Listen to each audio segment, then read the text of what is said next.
새로운 불교 영웅 보디사파 보살. 인도에서는 기원전 231년 아소카 왕이 죽은 뒤에 마우리아 제국이 해체되었다. 남쪽에서는 지역 왕국들이 발전하고 마가다는 미미하게 됐고, 아프가니스탄 북부의 박트리아에 있는 그리스 페르시아 식민지로부터 온 그리스 침략군이 인더스강 유역을 장악했다. 기원전 1세기 중반 그리스인의 자리에는 이란과 중앙아시아의 스키타이와 파르티아 부족으로 이루어진 침략군이 왔다. 이 통치자는 인도 종교에 적대적이지 않았지만 브라민들이 이들을 불교라고 여겼기 때문에 이들은 베다와 관련이 없는 종파에 끌렸다. 기원전 200부터 서기 200 사이에 인도에서 인기 있는 종교는 불교와 자이나교다. 더 친밀하고 개인적이고 감정적 영성에 대한 갈망을 반영하여 박티 신앙도 폭발했다. 마우리아 제국이 붕괴된 뒤 벌어진 사건들에 관해 우리는 잘 모른다. 이때부터 이단 운동들을 몰아낸 북쪽 미투라의 굽타 왕조와 남부의 팔라바 왕조가 등장할 때까지 인도의 암흑시대다. 그러나 불교는 스리랑카, 동남아, 중국에 뿌리를 내렸다. 인도에서는 고전적 힌두교가 두각을 나타냈지만 이것은 추계시대의 베다 종교와 달랐다. 우상을 반대하던 종교가 신상신전을 배치하기 시작했다. 인도 종교의 발달에 관해 너무 도식적 방식으로 말하는 건 안 된다. 겉으로 보기에 새로운 이런 종교 가운데 일부는 인더스강 유역 문명이나 아리아인 문명이 아닌 인도 남부의 문화로 거슬러 갈 수도 있다. 베다 종교는 죽은 게 아니었다. 브라만 신앙은 마우리아 제국이 붕괴한 뒤에 발전을 이루었다. 새로운 제2 텍스트들이 등장했다. 희생제가 공공제의의 창백한 그림자가 아니라 핵심으로 여겨졌다. 가장이 자기 행동의 의미를 알기만 한다면 우유 한 컵을 불에 붓는 것과 같은 단순한 행위도 희생제의 의식을 요약하게 되었다. 이 텍스트들은 또 추계시대의 이상으로부터 벗어나는 상황도 기록한다. 브라만과 불가촉 정민 두 계급은 거의 같은 시기에 확립되었다고 한다. 박티 혁명은 브라민과 출가자의 엄격한 종교를 일반 사람들에게 맞게 고치려 했다. 이런 믿음의 인기는 유신론에 대한 새로운 갈망을 드러냈다. 모두가 비인격적 브라만과 융합하기를 바라는 것은 아니었다. 사람들은 그들이 관계를 맺을 수 있는 신과 만나기를 바랬다. 박티는 온 마음으로 주를 갈망하는 것으로 정의된다. 주에 대한 사랑으로 사람들은 이기심을 넘어섰다. 따라서 박티는 마음에서 자기중심주의와 공격성을 비우는 또 하나의 방법이었다. 내면에서 지적으로 정리된 인간성의 모범을 기준으로 자신의 삶을 맞출 수 없는 사람들은 사랑과 이타심이 드러나는 신을 모방할 수 있었다. 그래서 크리슈나는 바가바트기타에서 아르주나에게 이렇게 말한다. 너의 마음을 나에게 집중하라. 너의 이해가 나에게 오게 하라. 그러면 너는 내 안에서 살게 될 것이다. 네가 네 생각을 나에게 집중할 수 없다면 행동을 훈련하여 나에게 이르려 하라. 박티 신앙은 모든 사람의 집중력이 같지 않다는 사실을 인정했다. 어떤 사람은 명상하는 것보다 크리슈나를 모방하는 걸 쉽게 생각할 수 있다. 오랜 시간에 걸쳐 단순하게 헌신하는 행동만 해도 믿음이 자랄 수 있다. 헌신자들은 신에 관한 이야기를 듣는 데서 시작한다. 그런 다음 그가 인류 사랑에서 이룩한 업적을 생각하며 그의 이름을 암송한다. 그의 신전에 제물을 바치고 그를 친하게 생각할 수 있다. 그러면 지나친 노력을 하지 않아도 그에게 굴복할 수 있다. 자기를 내주는 게 박디의 핵심이다. 그것은 사람을 바크타로 바꾸는 케노시스의 행동이었다. 이 지점에서 섬기는 자는 신에게 저항하는 것을 멈추고 신처럼 타인을 사랑하게 된다.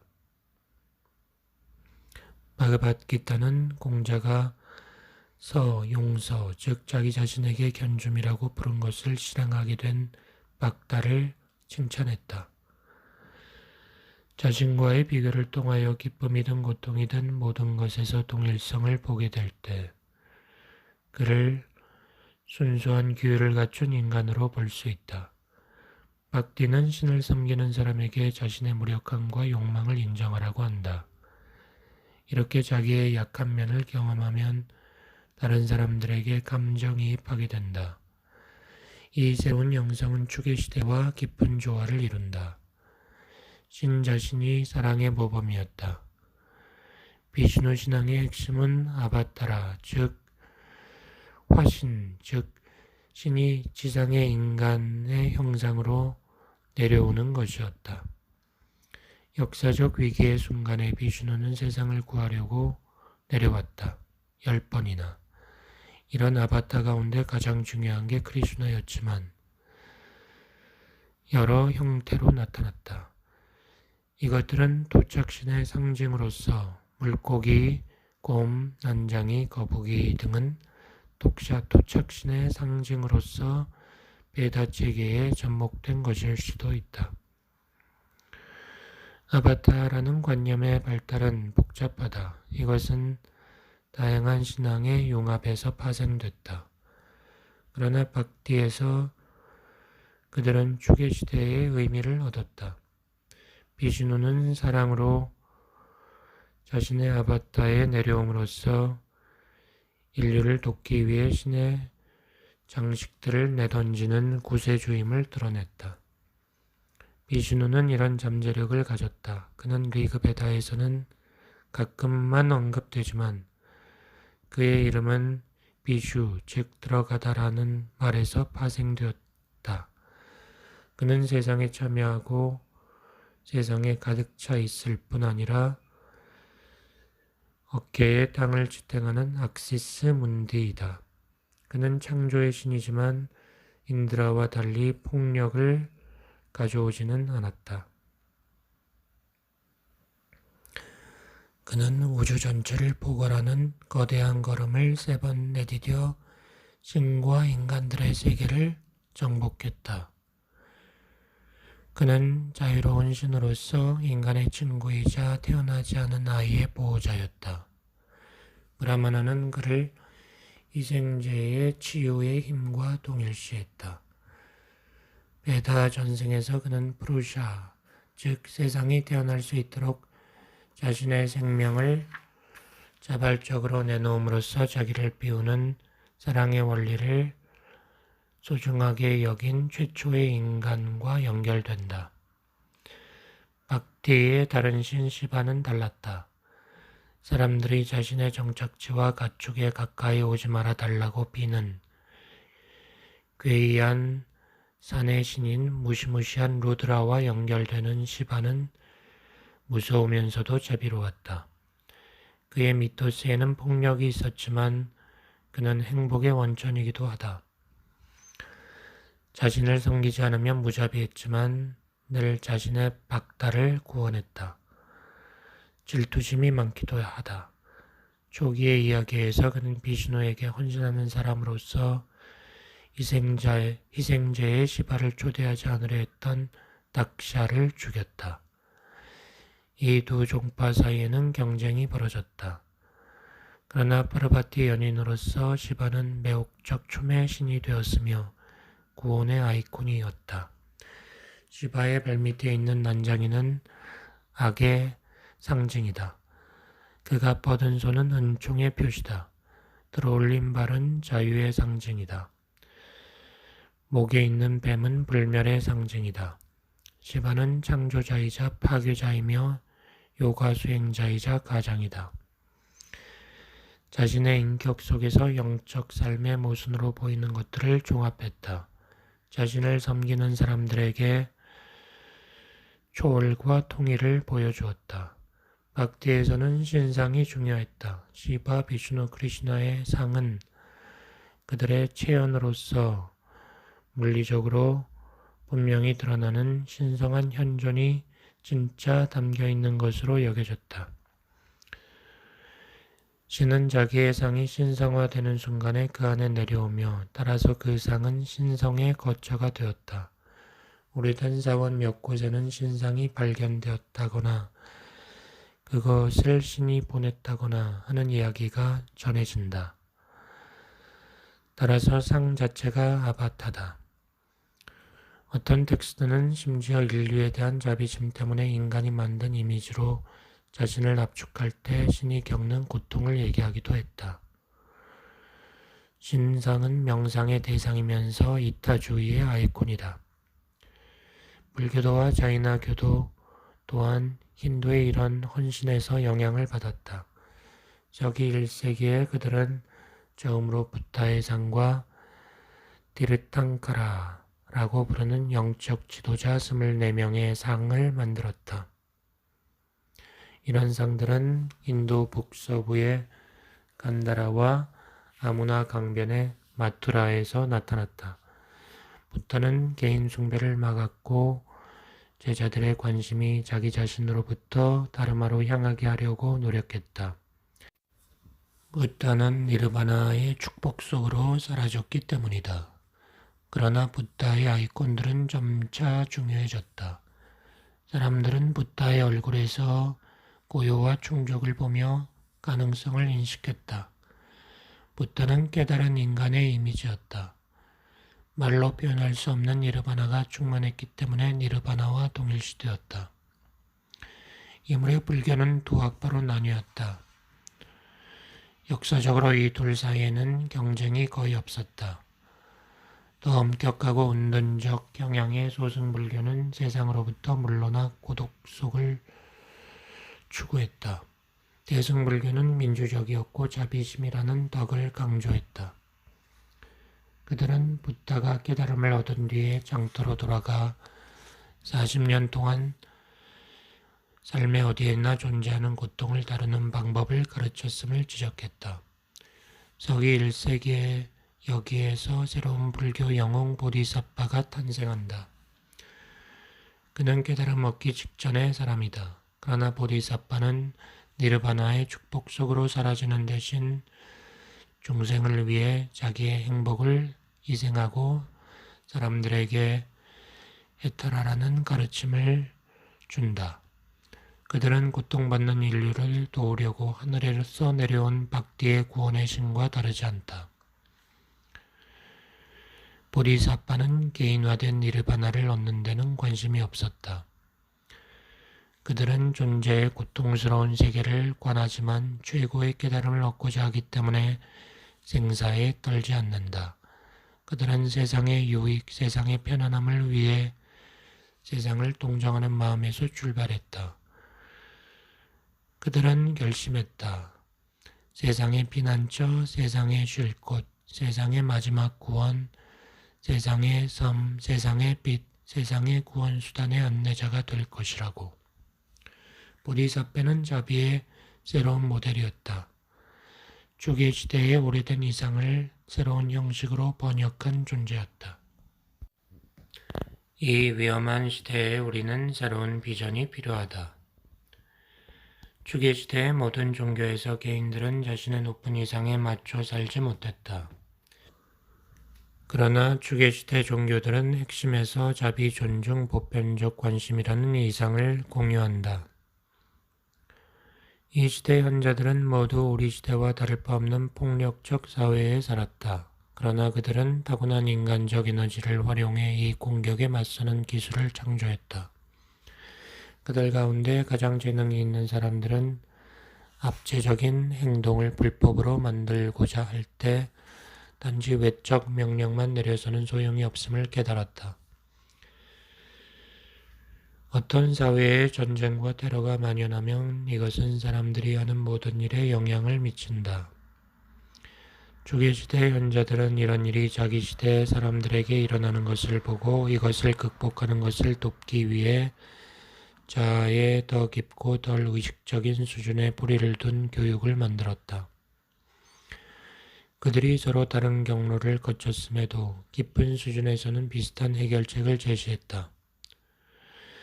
그들은 각각의 신학적 믿음과 관계없이 사람들이 자신을 재교육하고 자 노력을 기울이면 인간성의 고향을 경험할 수 있다고 했다. 그들의 프로그램은 이런저런 방식으로 폭력의 주된 원인인 자기중심주의를 없애기 위한 것이다. 황금률의 감정이입적 영성을 장려하려는 것이다. 이것은 사람들을 다른 수준의 인간 경험으로 안내하는 것이다. 사람들은 엑스타시, 즉 습관적이고 자기에게 얽매인 의식으로부터 바깥으로 나가기를 경험했다. 이때 흔히 하느님 니르바나 브라만 아트만도라고 부르는 실제를 파악했다. 하나님에 대한 믿음을 먼저 발견한 다음 자비로운 삶을 사는 게 아니었다. 훈련된 자비의 실천 자체만으로 초월을 맛봤다.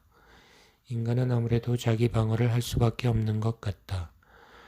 우리는 동굴에서 산 이후로 동물이나 인간 약탈자의 위협을 받아왔다. 우리 자신의 공동체와 가족 내에서도 다른 사람들이 우리의 이익을 해치고 자존감을 파괴한다. 따라서 우리는 지속적으로 언어, 정신, 신체를 이용한 반격과 공격을 준비한다. 하지만 현자들은 우리가 체계적으로 다른 심리적 태도를 개발하면 다른 의식 상태로 갈 수 있다고 말한다. 현자들이 서로 의논한 것도 아닌데 일관되게 황금률로 돌아갔다. 우리가 동료, 형제나 자매, 적국에 대해 뭔가 적대적 이야기를 하려는 유혹을 느낄 때마다 만일 남이 우리에게 그런 이야기를 하면 나의 기분이 어떨지 생각하고 참는다면 그 순간 우리는 우리 자신을 넘어선 것이다. 그게 초월이다. 그런 태도가 습관이 되면 사람들은 항상적인 엑스타시의 상태에 살게 된다. 황홀경에 빠지기 때문이 아니라 자기중심주의의 한계를 넘어 살기 때문이다. 초계시대 프로그램은 모두 이런 태도를 장려했다. 그것이 종교의 핵심이었다. 육아의 양보 제의는 다른 사람들을 존중하는 습관을 기르려고 한 것이다. 수행자는 요가 훈련에 들어가기에 앞서 아임사를 숙달했다. 이것이 제2의 천성이 되기 전에는 구루로부터 명상의 진전을 허락받지 못했다. 추계시대 현자들은 이기심을 버리고 자비의 영성을 개발하는 것을 맨 위에 두었다. 그들에게 종교란 황금률이었다. 초월적 가치는 그 본성상 정의할 수가 없다. 기독교는 교조적 정통성을 중시하며 많은 기독교인이 종교를 상상할 때면 관습적 믿음을 떠올린다. 교조가 심오한 영적 진리를 표현하는 경우도 있다. 만일 사람들이 자신의 믿음 때문에 다른 사람들의 믿음에 호전적이고 불친절해진다면 그것은 유익하지 않다. 그러나 신념 때문에 자비로운 행동을 존중한다면 그것은 좋은 것이다. 이것이 모든 전통의 진정한 종교성을 검증하는 잣대다. 우리는 종교적 교리를 버리는 대신 그 영적 핵심을 보아야 한다. 종교적 가르침은 행동 강령이다. 그리스도처럼 행동하면 그리스도에 관한 그들의 믿음의 진실을 발견할 것이다. 삼위일체 교리 또한 한편으로는 기독교인에게 하나님을 단순한 인격체로 생각할 수 없다는 점을 일깨워 주려는 것이다. 어떤 사람들은 삼위일체 교리를 관계나 공동체의 맥락에서 신을 보려는 시도로 여겼다. 어떤 사람들은 삼위일체의 핵심에서 케노시스를 분별해냈다. 그러나 이 교리의 목적은 명상과 윤리적 행동을 끌어내려는 것이었다. 수백 년에 걸친 제도적, 정치적, 지적 발전은 종교에서 자비의 중요성을 흐릿하게 만들었다. 공중의 담론을 지배한 종교는 제도적 자기중심주의를 표현했다. 사실 자비는 인기 있는 덕이 아니다. 이것은 우리가 우리의 가장 깊은 자아와 동일시하는 애고를 옆으로 밀어놓을 것을 요구하기 때문이다. 그래서 사람들은 자비를 보이기보다는 오른쪽이 되려고 한다.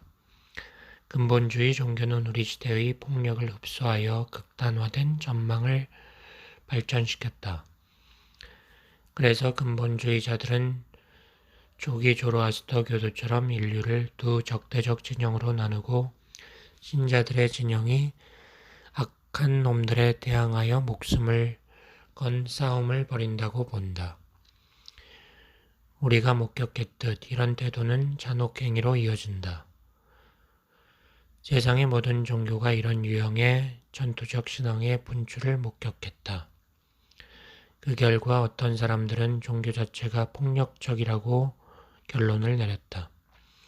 그러나 추계시대의 이야기는 그 반대임을 보인다.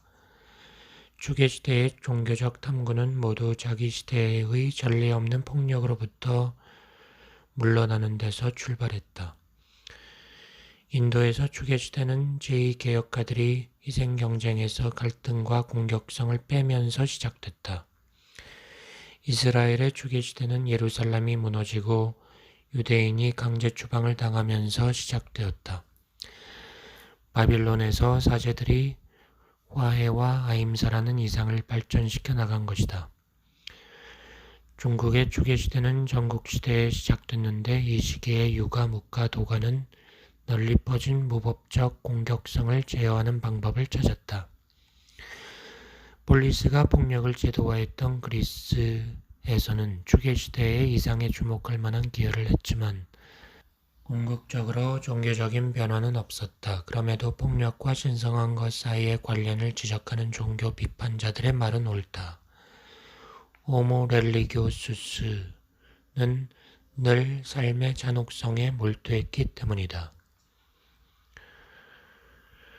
고대의 보편적 관행이었던 동물 희생은 우리 안에 내재하는 공격성을 다른 곳으로 돌리기 위해 고안된 것이다. 이것은 구석기 시대의 사냥꾼이 같은 인간을 학살할 때 경험하던 죄책감에 뿌리를 두고 있는지도 모른다. 종교 경전들은 자신이 등장했던 악원적인 맥락을 반영하는 경우가 많다. 살인에 대한 종교적 정당화를 찾는 것은 어렵지 않다. 전통 전체로부터 떼어놓고 본다면 히브리 성경, 신약, 쿠란의 개별 텍스트들은 비도덕적 폭력과 잔혹성을 승인하는 데 이용될 수 있다. 실제로 경전들은 늘 이런 식으로 이용되어 왔다. 우리 시대에도 전 세계에서 많은 사람들이 종교적 영감에 기초한 테러리즘에 의존하고 있다. 때로는 추계시대의 이상을 훼손하는 증오에 내몰리기도 한다. 그 결과 종교는 최근의 역사에서 가장 어두운 에피소드 몇 가지와 관련을 갖는다. 우리의 대응은 어떠해야 하는가? 추계시대 현자들은 우리에게 두 가지 조언을 했다. 첫째, 자기 비판이 있어야 한다. 그냥 다른 쪽을 야단치는 대신 먼저 자기의 행동을 살펴야 한다. 이 점에서는 유대의 예언자들이 모범을 보였다. 이스라엘과 유다가 제국들의 위협에 시달리던 시절 아모스, 호세아, 예레미야는 자신의 행동을 검토하라고 했다. 그들은 독선을 부추기는 대신 민족의 애고를 무너뜨리려 했다. 아모스는 신성한 전사 야훼가 아시리아를 자신의 도구로 삼아 이스라엘 왕국을 벌한다고 보았다. 에스겔은 유다 사람들이 국가의 폭력의 피해자가 되어 바빌로니아로 추방당한 뒤 사람들에게 그들 자신의 폭력적 행동을 보라고 강조했다. 예수는 자기 눈에 들보는 무시하고 이웃의 눈에 티를 비난하지 말라고 했다. 주계시대의 믿음은 사람들에게 그들 자신의 행동에 책임질 것을 요구했다. 인도의 카르마 교리는 우리의 모든 행동이 장기적 영향을 끼친다고 했다. 우리 자신의 결점이 문제 상황을 만드는데 기여하는 것을 살피지 않고 남을 비난하는 것은 어리석은 태도였다. 주계시대 현자들이 지금 우리가 놓인 이 곤란한 상황을 본다면 아마 우리에게 개혁은 집에서 시작하라고 말할 것이다. 다른 종교를 비난하기 전에 먼저 우리 자신의 전통을 살펴야 한다. 그리고 우리 자신을 고쳐야 한다. 남을 고치기 전에 말이다. 종교를 거부하는 세속주의자들 또한 세속적 근본주의의 조짐을 살펴야 한다. 둘째, 우리는 주계시대 현자들의 본을 따라 실천적이고 효과적인 행동을 해야 한다. 그들은 자신의 전통에서 공격성과 마주했을 때 그들의 종교를 바꾸려고 노력했다. 오랜 세월에 걸쳐 축적된 폭력을 제거하기 위해 제의와 경전을 다시 쓰고 정비했다. 인도의 제의개혁가들은 이생제에서 아곤, 경쟁을 제거했다. 공자는 이를 왜곡시킨 전투적 자기중심주의를 빼려고 했다. 오늘날 극단주의자들은 자비와 다른 사람들의 권리 존중을 이야기하는 사람들은 무시하고 수백 년에 걸쳐 진화해온 호전적 요소들을 강조하여 추계시대 전통들을 왜곡했다. 이들과 같은 종교를 믿는 사람들이 그들의 믿음을 되찾으려면 규율 잡힌 창조적 연구, 토론, 사유, 행동의 프로그램을 시작해야 한다. 제도의 완결성을 보존하려면 불편한 경전과 역사적 참사들을 감추는 것이 아니라 어려운 텍스트를 공부하고 탐색하는 질문을 던지고 과거의 결함들을 분석해야 한다.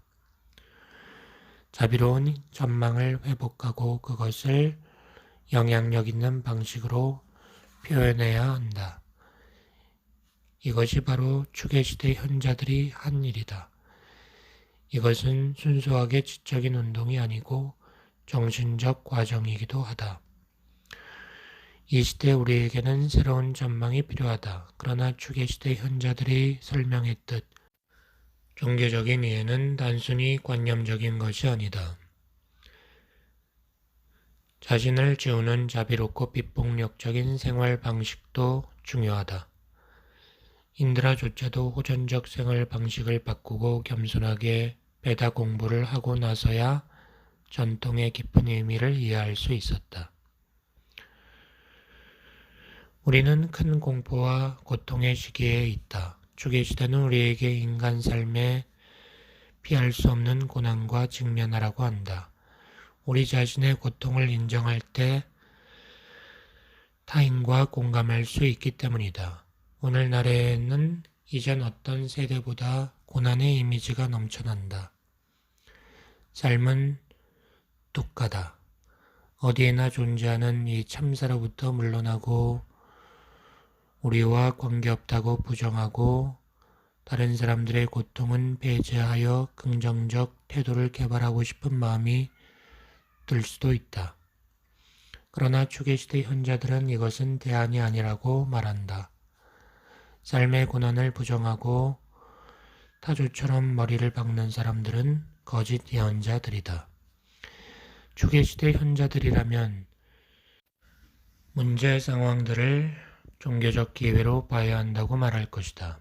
우리의 고통이 골마서 불관용 증오로 터지도록 놓아두는 대신 그것을 건설적으로 이용하려는 노력을 해야 한다는 것이다. 예레미야가 한 말에 따르면 그 비결은 원한에 휘둘리지 않는 것이다. 복수는 답이 아니다. 사제 저자는 추방당한 유대인들에게 그들이 이집트에서 나그네였으니 그들 가운데 있는 나그네를 존중하라고 말했다. 과거의 고통의 기억을 바탕으로 우리는 황금률로 돌아간다. 다른 사람들의 고통이 우리 자신의 고통만큼이나 아프다는 걸 알게 된다. 우리의 적의 괴로움도 마찬가지다. 그리스인은 인간의 비참한 상황을 무대에 올려 아테네 관객이 불과 몇 년 전에 그들의 도시를 유린했던 페르시아인에게 공감하게 했다. 비극에서 합창은 관객에게 정상적인 경우라면 혐오감을 느낄 만한 범죄를 저지른 사람들을 위해 울라고 말했다. 이들은 비극을 부정할 수 없었다. 비극은 바로 도시의 신성한 핵심 안에 놓여야 했다. 우리는 추계시대 현자들이 무시무시하고 끔찍한 상황에서 자비의 윤리를 발전시켰다는 것을 기억해야 한다. 그들은 전쟁으로 짓겐 사회, 오랜 가치들이 사라져가는 사회에 살았다.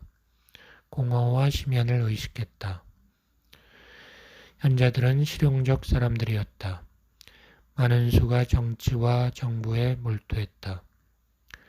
그들은 공감이 단지 유익한 이야기일 뿐 아니라 실제로 효과가 있다고 믿었다. 자비와 관심은 최선이었다. 우리는 그들의 통찰을 진지하게 봐야 한다. 그들은 전문가였다. 그들은 선의 본질에 관해 생각하는데 에너지를 쏟았다. 그들은 오늘날의 과학자들이 암치료법을 찾아내는데 쏟아부은 것만큼이나 많은 에너지를 인류의 영적 불안의 치료법을 찾는 데 쏟아부었다. 우리는 상황이 다르다. 추계시대는 영적 천재들의 시대였다. 우리는 과학과 기술의 천재들의 시대에 살고 있다. 우리의 영성은 미발달 상태이다. 추계시대에는 인류가 사회적, 심리적 도약을 했기 때문에 새로운 전망을 만들 필요가 있었다. 사람들은 각 사람이 유일무이하다는 사실을 발견했다. 집단의 생존을 확보하기 위해 공동체 정신을 장려했던 예전의 부족 윤리는 새로운 개인주의의 자리를 내주었다. 이런 때문에 추계시대 영성의 많은 부분이 자기 발견에 몰입했다. 출가자는 상인과 마찬가지로 자수성가한 사람이었다. 현자들은 각자가 자의식을 갖고 자신이 하는 일을 의식하라고 했다. 희생제를 드리는 사람 각자가 제의를 떠맡아야 했다. 개인은 자기 행동에 책임을 져야 했다. 오늘날 우리는 도약을 하고 있다. 우리 기술은 세계화된 사회를 만들었다. 우리는 이제 세계화된 의식을 개발해야 한다. 우리는 한 세계에 살고 있기 때문이다. 우리는 추계시대의 통찰들을 발전시켜야 한다. 현자들은 우리보다 먼저 공감이 우리 자신의 집단에만 한정될 수 없음을 인식했다. 우리는 불교에서 가없는 전망이라고 부르는 것, 그 관심의 반경에서 모든 중생을 포함시키는 것을 이어나가야 한다. 황금률은 추계시대에 막 태어난 개인들에게 내가 나 자신을 귀하게 여기듯 타인도 자신을 귀하게 여긴다는 것을 일깨웠다. 내가 만일 나의 개별적 자아를 절대적 가치로 만들어버리면 인간 사회는 유지가 불가능해진다. 그러므로 우리는 모두 양보하는 것을 배워야 한다. 우리는 이런 통찰을 발전시켜 전 지구적 의미를 부여해야 한다. 성결 법전에서 사제 저자는 살아있는 생물은 어떤 것도 불결하지 않으며 노예도 자유를 누린다고 주장했다. 우리는 이웃을 내 몸같이 사랑해야 한다. 이미 보았듯 사제 저자는 우리가 모든 사람에 대한 감정적인 부드러움으로 가득 차야 한다고 말한 것이 아니다. 그의 율법적 용어에서 사랑이란 우리 이웃에게 도움을 주고 실질적 지원을 하는 것이었다. 오늘날 이 행성의 모두가 우리 이웃이다. 목자는 자기 시대의 군주들에게 겸해를 개발하는 것이 실용적으로도 의미 있다고 설득했다. 목자는 그것이 자기 자신들에게 가장 이익이라고 주장했다. 우리는 그 말이 사실임을 본다. 오늘날 아프가니스탄이나 이라크에서 일어나는 일은 어떤 식으로든 내일 런던에 영향을 줄 것이다. 결국 사랑과 관심은 이기적인 또는 근시안적 정책보다 이롭다. 유리피데스는 바코스의 여신도들에서 나그네를 물리치는 것이 위험하다고 말했다. 낯설고 이질적인 것을 받아들이는 것에는 그러나 시간이 걸린다. 우리 세계관의 중심에서 자기를 치우려면 진지한 노력이 필요하다. 불교는 가없는 것, 무량심에 대한 명상을 권한다. 그러나 요구할 시간이나 재능이 없는 사람은 붓다의 시 만물이 행복하게 하라를 암송할 수도 있다. 이것은 신학적이거나 종파적인 믿음을 요구하지 않는 기도다. 유가 또한 자기개발 프로그램의 중요성을 인정한다. 제인은 군자, 즉 남을 부주의하게 이기적으로 대하지 않는 성숙하고 발달한 인간을 창조하기 위한 것이다. 그러나 이런 제의는 제의가 관심을 기울이는 대상인 사람을 바꾸어 그의 신성함을 끌어내기도 한다. 타자에 대한 존중을 실용적으로 표현하는 것은 지구사회를 위하여 불가결하다. 어쩌면 악당 국가를 개혁하는 유일한 길이다. 그러나 이런 존중은 진실해야 한다. 도덕경이 지적하듯 사람들은 우리 행동 뒤에 숨은 동기를 느끼기 때문이다. 나라도 마찬가지로 다른 나라가 이기심 때문에 자신을 이용하거나 자신의 비위를 맞추면 알아챈다. 고난은 합리적 신학을 박살낸다. 에스겔의 혼란스러운 환상은 신명기 저자들의 매끈한 이념과 달랐다. 아우슈비츠, 보스니아, 무역센터 파괴는 인간 마음의 어둠을 드러냈다. 오늘날 우리는 비극적 세계에 살고 있으며 그리스인들이 알고 있었듯 여기에는 간단한 답이 있을 수 없다. 비극이란 장르는 우리가 다른 사람들의 관점에서 사물을 볼 것을 요구한다. 종교가 우리의 부서진 세계에 빛을 가져오게 하려면 맹자가 주장했듯 우리는 사라진 마음, 우리의 모든 전통의 핵심에 놓여있는 자비의 정신을 찾아야 한다.